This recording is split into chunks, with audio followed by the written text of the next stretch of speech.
Hey everyone, welcome out to episode 92 of a Nerd Named Mark podcast. It's me, it's Mark. If you're listening to this on your normal podcast listening platforms, welcome back. But for those of you on YouTube, hey, welcome. I have brought back the video versions of the podcast. It's been a couple months. I, you know, I stopped doing them because work and the time frame of not only just recording an audio version, then having to edit, but also have to edit and render and do everything for a video version as well was a bit much, especially when, the YouTube channel itself was picking up steam and I was working on other content and everything else going on. I just didn't have time to fully put in from editing and getting a quality video version of the podcast out. And one of the main deciding factors was feedback. So when I talk about my comics, my graphic novels, manga, collectibles, so on and so forth, it's tough. There's no visual aids. And with the podcast, like, yes, I would put up stuff on Instagram so you could see that and Twitter, but I never liked the idea of you had to go to other sources to see the stuff. Like, I want everything in one spot. So if you're watching this on YouTube and you see me talk about games and new comics I picked up, hey, you're going to see them right then and there. If you're listening on audio, you can be like, oh, well, I know, about 18, 20 minutes in, he started showing off stuff. I'm going to go check them out. I want to see what they look like. So that way there, you don't have to go all over the place. It's all, everything's in one nice central location. And also I got better at video editing. If you go back and you watch some of my videos from like the end of last year, early this year, and then you look at the ones now, it's like, wow, that's a big increase. Like, everything looks a lot better.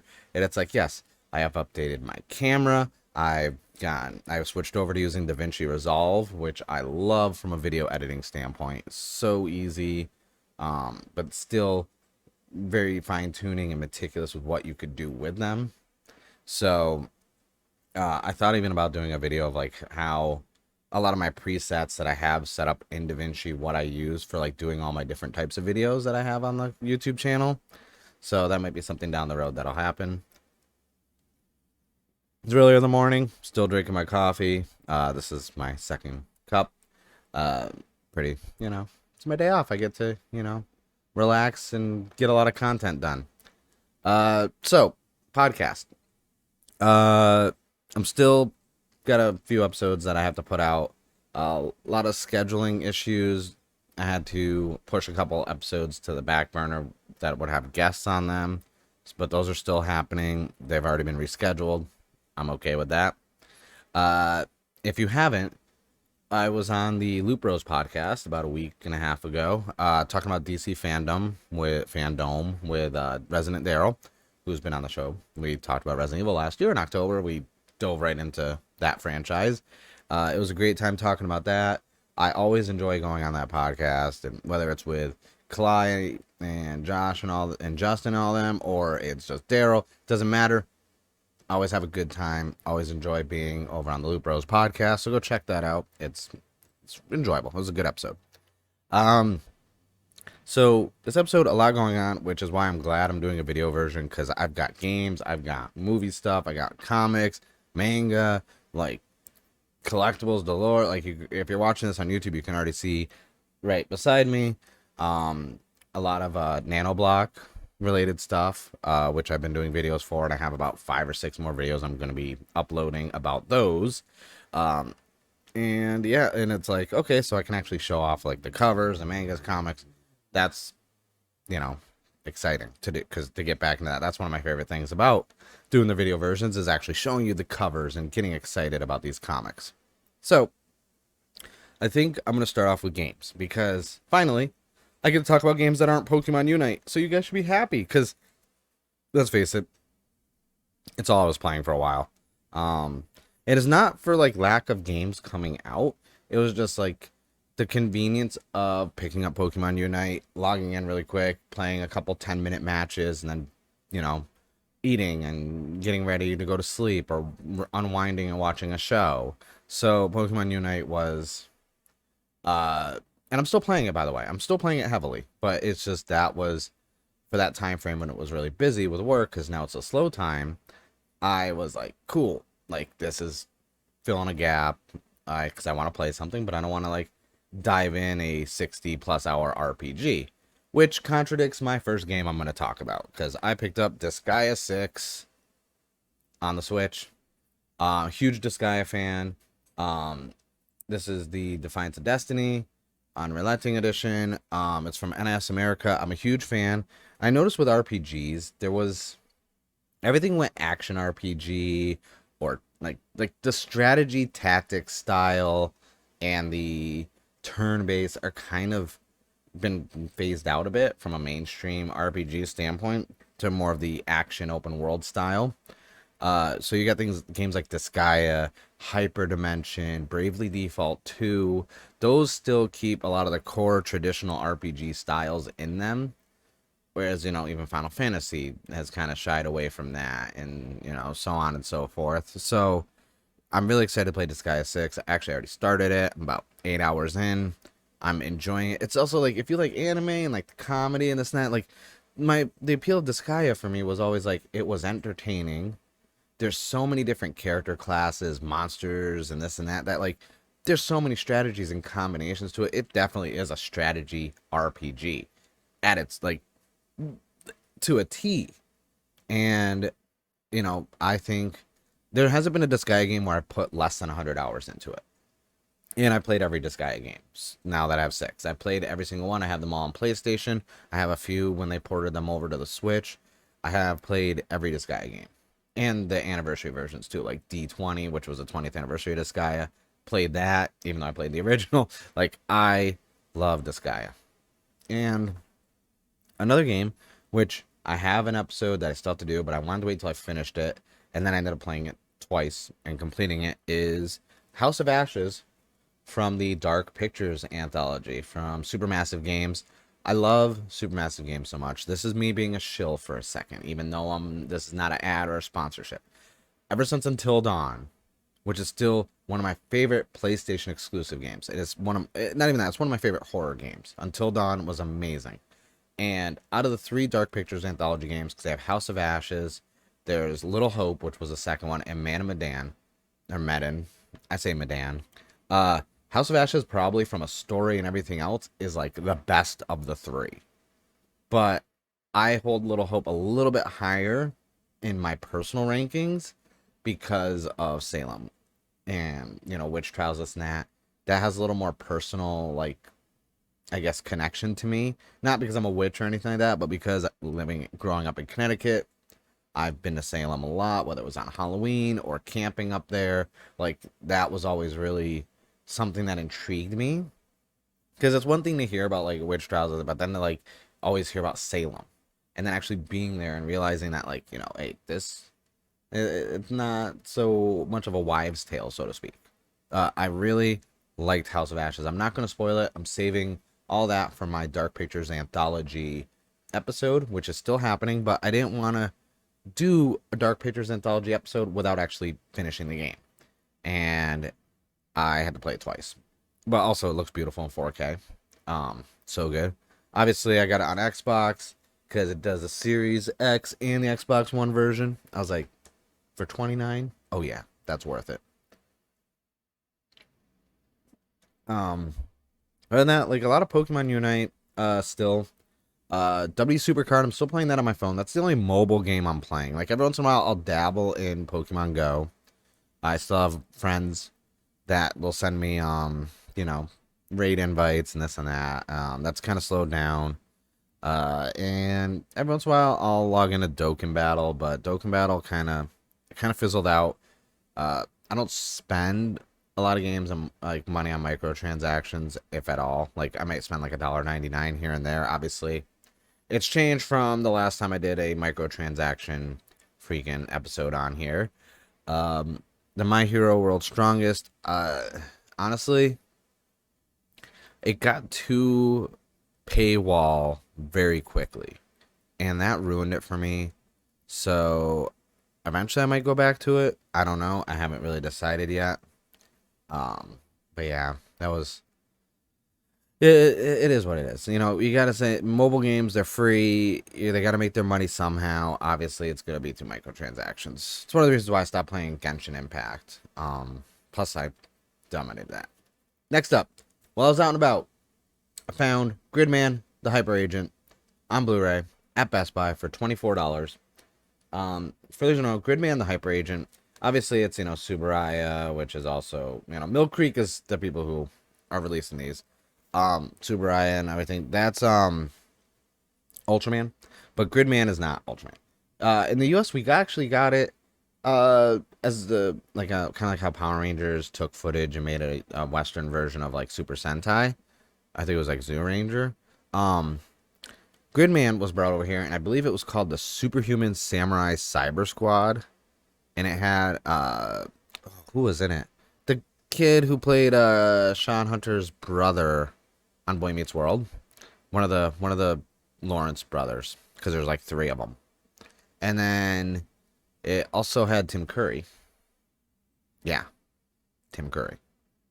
But that was, I'm really excited to finally start watching that. That I have not watched yet. That I just got 2 days ago. But that was really exciting to find in the wild. And it was only $2 more than it was on Amazon. So I was like, well, it's right in front of me. I'm going to get it. It's $2. No big deal, From a watching standpoint, since the last time I talked about anything Ultraman, I finished Ultraman RB again. I love that show. It's easily one of my top 5 Ultraman seasons. Up there with Ultra 7, Neo Ultra Q.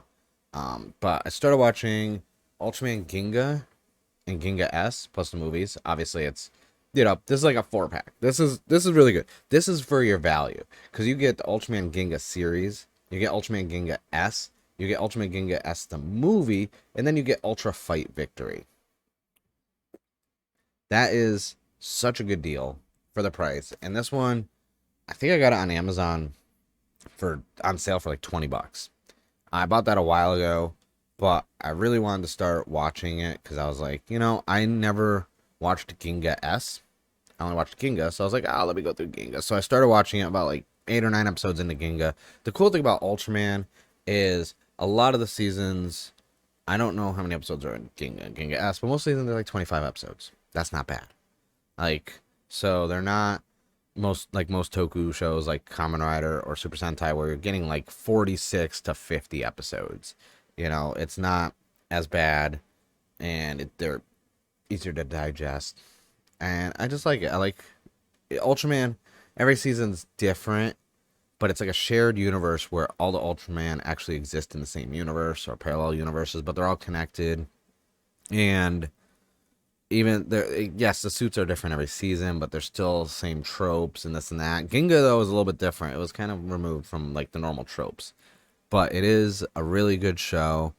If you are a fan of Toku, or if you're trying to get into Ultraman, definitely check out Ginga S. Especially at the price, you can't go wrong. You get 2 seasons, a movie, and a special. That's a no-brainer. Okay. But that's really it for what I'm watching from shows and this and that. A lot of stuff in between I'm watching. We rented Old, the M. Night Shyamalan film, on Amazon. I'm going to do a review about that. That was an interesting movie. Started watching Invasion on Apple TV Plus. Apple TV Plus has been killing it. I think I'm going to have to go and revisit my episode about streaming services because Apple TV Plus is just firing on all cylinders now. It was a slow start, even though I liked a lot of stuff they had when it first started. But now it's just it's a contender against all the bigger ones now. So I started watching Invasion and Foundation, 2 shows that are really good. Watched a lot of horror stuff, obviously, because of Halloween and October. And I still watch a lot of horror stuff anyways, because that's my go-to. That's one of my favorite genres. So I've been watching the Chucky TV series. If you go to the YouTube channel, I've been reviewing them. I'm behind an episode at time of recording this. By the time this goes live, I'll be behind 2 episodes on actually doing reviews for it. Last week was a hectic week. This week is now the start of my slow season, so I can finally catch up on a lot of things. A lot of anime too. Been watching the Digimon Ghost game. I've been doing reviews for those also. It's such a good season, it's so far, and it's only 4 episodes in, and I'm this is really good. And so if you're an anime fan, go check it out. It's on Crunchyroll. I think it goes on simulcast, so they're putting the subbed versions out an hour after they air in Japan, or something like that. I don't know how the rules work, but it's on Crunchyroll. If you have Game Pass Ultimate for Xbox, you can actually get a 75-day free trial right now for Crunchyroll. That's right, 75-day free trial. That is 2.5 months. It's second week of November. You get that. You basically get it until the end of January for free. That's a lot of anime. That's a lot of anime. So if you haven't already and you have Game Pass Ultimate, go over to perks, hit perks, just go boop, perks. Then click on Crunchyroll, 75 day. Click on that. Little screen pops up, claim. You get a little QR code. Scan it on your phone or go to the link. I don't use Microsoft Edge, so I didn't click on the browser in the Xbox. QR code on your phone. Boom, sign up. You're done. 75 days. Free. Crunchyroll. It's delicious. And that's where you can watch Digimon Ghost Game. But that's really, there's a lot of watching stuff. I'm going to not talk about Eternals. I'm going to wait. I'm going to do that in a separate review. You know, it wasn't bad. It wasn't bad. But yeah, let's get into reading before I get into new comics. Another thing I read, and I was mad because I forgot it was already out. I think it's on Hulu. I finally read the trade paperback for The Empty Man. This was really good. And I was just like, oh, it's a movie. And it's coming out and being made into a movie. I was like, oh, cool. Let me find it. And then I found it, and I was like, well, let me read the trade first. Let me get that trade paperback in. And so I did. I read that. I found the trade paperback at Book Off, and I was like, oh, okay. Cullen Bunn, really good writer. I liked the writing of this. This was very, just something about it was really good. I can't put it on. I don't want to spoil it, even though it's been out for a while. But it wasn't such a mainstream title that I don't think a lot of people read it. I would say if you can find it, pick it up, read it. You would be intrigued. It has to do with a virus and all this other stuff. Like, so obviously, yeah, we know how a lot of that stuff has been from a genre standpoint lately in the last almost 2 years. But yeah, that's it for trades and what I've actually been reading. Now, if we're gonna go into what I've been picking up, before I get into comics, I gotta go over some manga for you. Okay. First off, I did a YouTube video on it and I talked about it. It was the Superwoman in Love, Honey Trap, and Rabid Bunny, or Rabid Rabbit. I found volume 2 of the manga.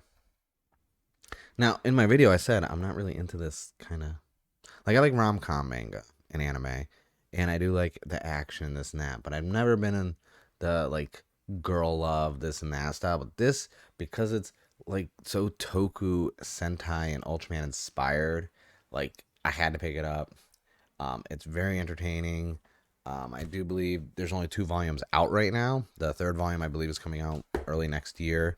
So this was a good find. I found that one at Barnes & Noble. And then, did you guys know Target carries manga now? Or manga? I'm going to say manga, okay? Just letting you know right now. I'm going to say manga. If it annoys you, my bad. But I'm going to keep saying manga. So Target carries manga now. And I was confused. Because usually you go to places, manga's like either $10 or like $9.99 or $12.99. Some instances, if you get like the bigger volumes, like the omnibus ones, are like $17.99 to $19.99. But the fact that theirs are all $7.99, I was like, why? Good question. Valid question. Why? Why is it $7.99? So I started picking up the My Hero Academia team up missions because I have most of the regular My Hero run, like I read them digital, but I was like, okay, I kind of like the idea of these team up missions, because it's, kind of like side arcs, and so I was like, I'll pick up number 1, see how it is. This, like, I hate that there's that 20% off sticker, like, because it leaves the residue. I have a way to take them off. I'm gonna do it later on, but I was like, for $7.99, I will check this out and see what it's all about. And then another one that I decided to get, and this was another Barnes & Noble, and like I brought up the omnibus ones, is I picked up I Am a Hero. Basically because of the zombie apocalypse, and it has to do with a manga artist who witnesses it, and now they're kind of leaving their recluse out of their apartment. Everything about it appeals to me. It's the omnibus, which, okay, so omnibuses seem like it's gonna be, oh, this is a lot of stuff. It's actually just 2 volumes. This omnibus. I'm gonna get the other ones at some point. I started reading this actually like the second I got home. It's very good, very entertaining. Um, it was, yeah. I from a It's weird because like I saw it, I was like Dark Horse. I was like, Dark Horse publishes manga. I was like, because usually it's like Viz Media, in conjunction with like Funimation, but Viz is usually like the main manga thing. And I was like, Dark Horse. I was like, all right, let me check this out. And then I was like, I think I'm on Dark Horse's press list still. I was like, I should hit them up and see if we can do some work. But I haven't even gotten to the main topic yet. But we're not even going to get to that yet because it's time to go over comic books because it's been a while and I'm current. But by current, I mean I've missed a couple weeks. So by the time I'm done recording this and showing these, I'm current with everything that's out as of the beginning of the week. So yeah.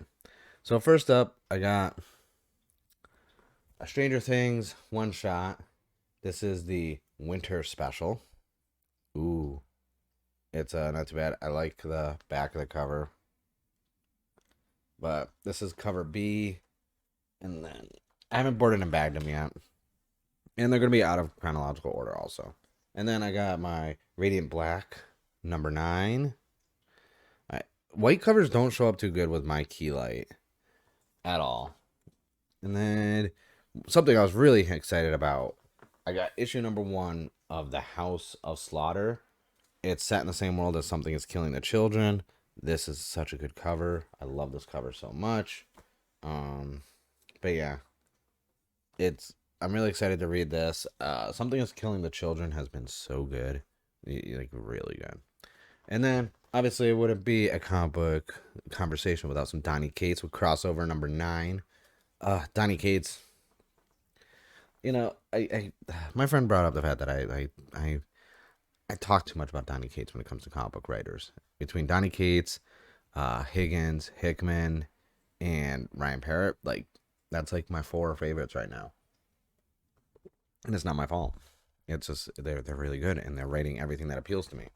Also, another Stranger Things. This is the Tomb of Ibwen. This is #2 of 4, so I believe I have 1 of 4. Oh, keep hitting this. I have 1 of 4 in there somewhere. I do like all the Stranger Things comics are always like 4-issue arcs, and they're always condensed stories. Really nice, kind of expands on everything. I like the Dungeons and Dragons one they did. They did a few other ones, like kind of like one that was more flashbacks for 11. Dark Horse has done so good with the Stranger Things comics, especially because they're 4-issue arcs, and they do come out with trades too for them.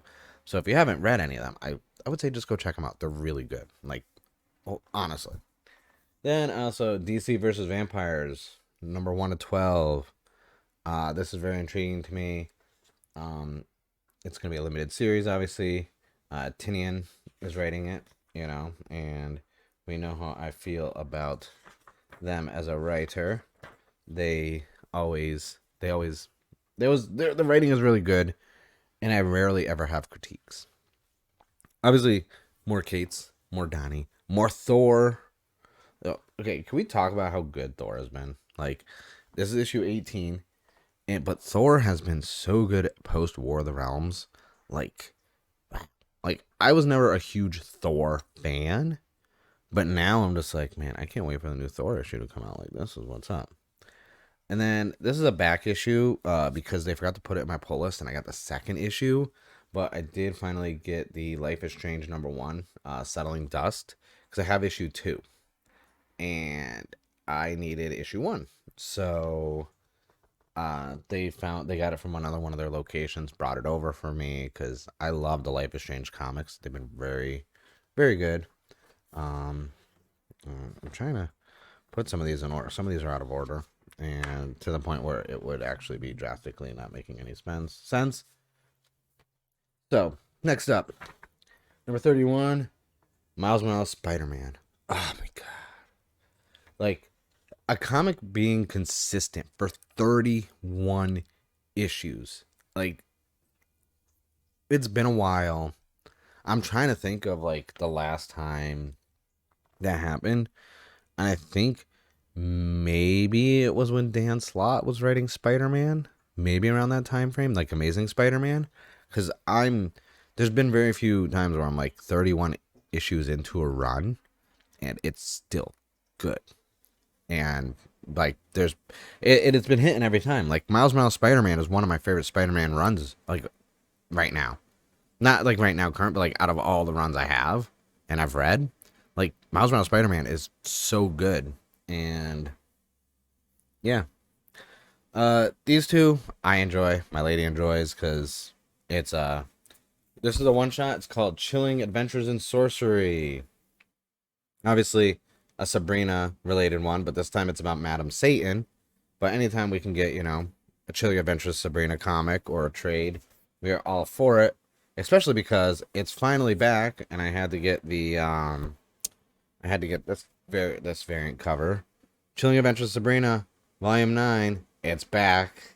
This is so excited for this. I think with the explosion of popularity of Archie comics and then the show in Riverdale, we finally are like I guess they finally had time to go back and actually write the comics some more. Because I have the trade for everything else that was released, and then it was like, hey, we're ever gonna get more of those? In my last two comics, I know what you're thinking, Mark. That's a decent amount of comics, but like something's missing. I know. Mighty Morphin number 12 and Power Rangers number 12. Oh, they're on the wrong side. Whoop. Can't wait to read these. I like how it's a throwback to the Draken on the Throne, like because there was a cover similar to this back in the day. Red Parrot still doing a great job with the Power Ranger comics, like the Altarian War that was going on, all this other, like a lot of long-term storytelling, and I can appreciate that.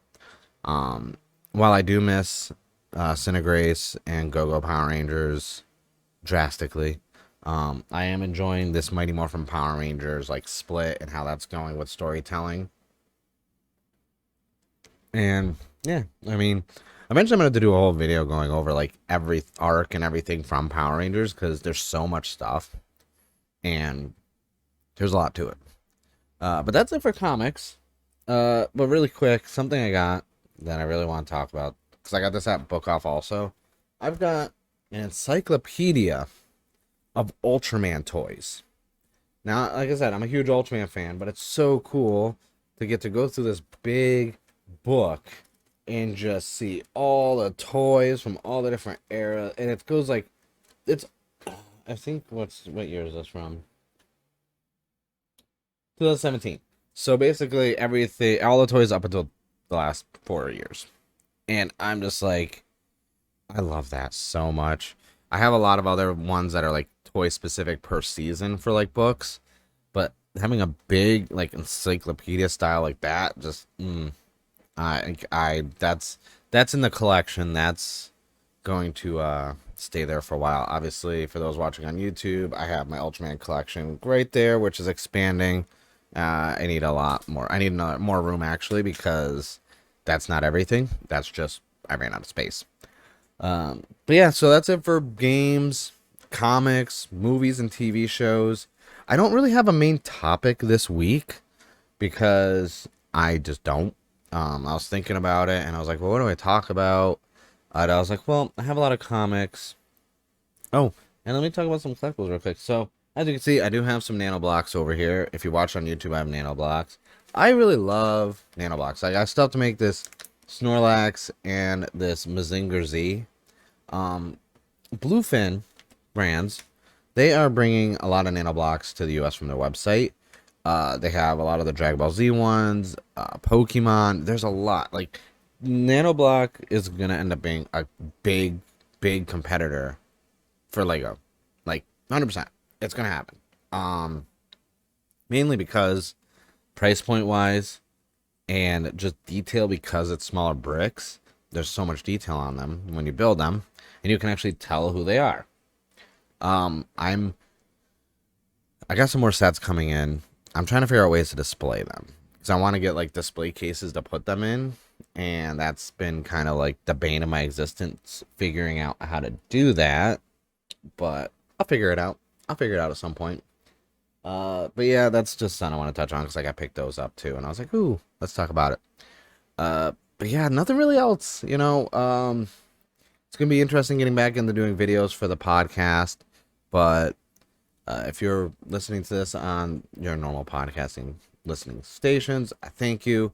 The podcast is available on iHeartRadio, Google Podcast, Apple Podcast, Spotify, Stitcher, Pod Republic, Facebook on the page. You can type in a nerd named Mark. You'll find the page. It's on there. You can follow me on social media. My personal one is a nerd named Mark. The podcast content creating one is ANNM podcast, I think. Instagram, same thing, a nerd named Mark. I keep a nerd named Mark for everything. Makes it very cohesive, very easy to find everything. So you can go on any of those podcasting platforms, type in a nerd named Mark podcast, boom, my face. There's also a nerd named Mark reviews, which is my more condensed RSS feed with little bite-sized, like 7 to 10 minute episodes where I'm just reviewing TV shows, movies, games. That's more easily digestible if you just want to check out what I'm watching and you want to get reviews. That's where you go for that. Obviously, if you're watching on YouTube, you're already on the YouTube channel. But if you aren't, you go to YouTube, just type in a nerd named Mark. Like I said, very easy. A nerd named Mark for everything. It's just more, it's less complicated that way, simple branding. But with that being said, I thank you guys for watching, listening, subscribing, all that good stuff. Like, I appreciate it. The numbers have been just catching me off guard and very humbling, especially because I started this podcast in the summer of 2019, the week of San Diego Comic-Con, and now it's been over 2 years. Yes, I've taken a break here and there, like a week or two off, and yeah, for traveling and then being sick, but thanks. I appreciate everyone sticking with me, and all the new listeners coming on by. I'm like, oh wow, like where's everyone coming from? I was like, thanks, welcome to my party. But thank you guys for listening and watching. I will see you guys in the next episode of a Nerd Named Mark podcast. My name is Mark, and I'm a nerd.